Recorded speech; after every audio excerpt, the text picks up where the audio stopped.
Most people think this coin is common, but some rare versions have sold for hundreds, even thousands of dollars. Yes, a simple coin you might ignore could actually be a piece of hidden treasure. And today you will learn exactly what to look for so you do not miss a coin with big money value. The story of this coin starts after the death of John F. Kennedy. In 1964, the United States Mint created the Kennedy $50 to honor him. Americans loved the coin right away. Many people saved them as keepsakes. Because of that, the coin slowly disappeared from daily use. By the time the 1974 version was made, millions were produced, but many never circulated much. This created a strange situation.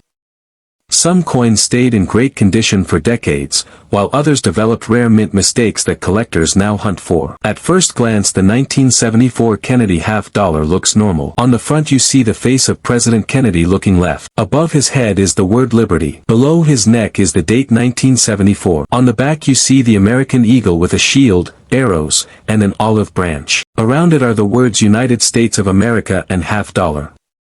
It looks like a normal coin, but small details can turn this simple coin into something worth big money. The first thing to check is the mint mark. This tiny letter tells you where the coin was made. Look to the right of Kennedy's neck on the front of the coin. If there is no letter, the coin was made in Philadelphia. If you see a small D, it was made in Denver. Both types can be valuable if they have rare errors or if they are in very high condition. Now here is something that surprises many people. Some 1974 coins have a mistake called a double die. This happens when the coin design is stamped twice by accident. When that happens, the letters or numbers look slightly doubled. Look closely at the words "In God We Trust" or "Liberty." Also check the numbers in the date. If you see the letters looking thick, shadowed, or doubled, you might have a valuable error coin. Collectors love these mistakes. Depending on the condition, a double-die 1974 Kennedy $50 can sell for a few $100s and sometimes over $1,000. Another exciting thing to look for is an off-center strike. This happens when the blank coin is not lined up correctly during minting.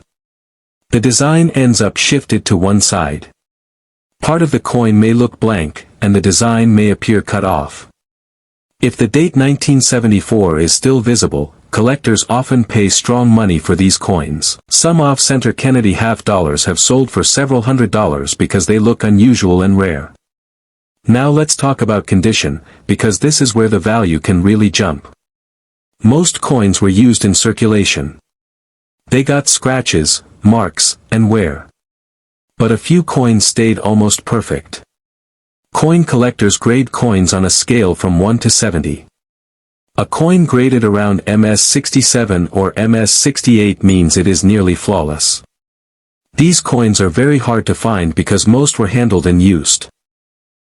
A high-grade 1974 Kennedy $50 once sold at auction for thousands of dollars simply because it looked almost perfect after decades. Here is another detail many people never check. Look at the edge of the coin.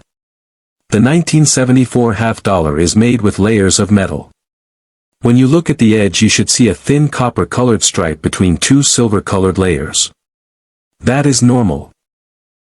But if you find a coin that does not show that copper stripe, something unusual might have happened during minting. In rare cases a coin can be struck on the wrong metal blank. These are called wrong planchet errors. When that happens the coin can become extremely valuable. Collectors sometimes pay thousands of dollars for coins struck on the wrong metal. The rim of the coin can also tell an interesting story. Look closely at the outer edge that circles the coin.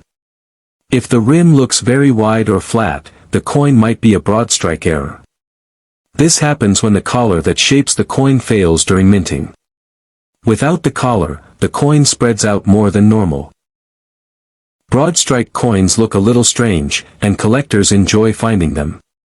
Some have sold for hundreds of dollars depending on how strong the error is. Another thing to watch is unusual marks or cracks in the design. Sometimes the metal dies used to strike coins develop cracks after making thousands of coins. When that happens the crack can leave a raised line on the coin surface. These are called die cracks. Most are small and only worth a little extra, but strong or unusual cracks can attract collectors and increase value. You should also pay attention to coins that look brighter or cleaner than usual. Sometimes people store coins carefully in rolls or collections. When those coins are opened years later, they can look almost brand new. A bright uncirculated 1974 Kennedy half-dollar may not seem rare, but if it grades very high it could still bring strong money in the collector market. Think about how many coins are sitting forgotten in homes across the country. Old jars of change, coin rolls from banks, boxes from grandparents, or collections that have not been checked for years. Inside those places could be coins with hidden treasure value. Many collectors say their best finds came from simple places like pocket change or old family coin jars. The exciting part about coin collecting is that anyone can discover something valuable. You do not need expensive tools. Often a small magnifying glass and good lighting are enough to start checking coins. Look slowly and carefully at the date, mint mark, letters, and edges. The smallest detail can make a huge difference in value. And remember, the 1974 Kennedy half-dollar may look ordinary, but rare versions are still out there. Somewhere a jar of coins may hold one with doubling, an off-center strike, or a high-grade condition worth big money. People spend these coins every day without realizing what they have. So before you ignore the next half-dollar you see, take a moment to look closely.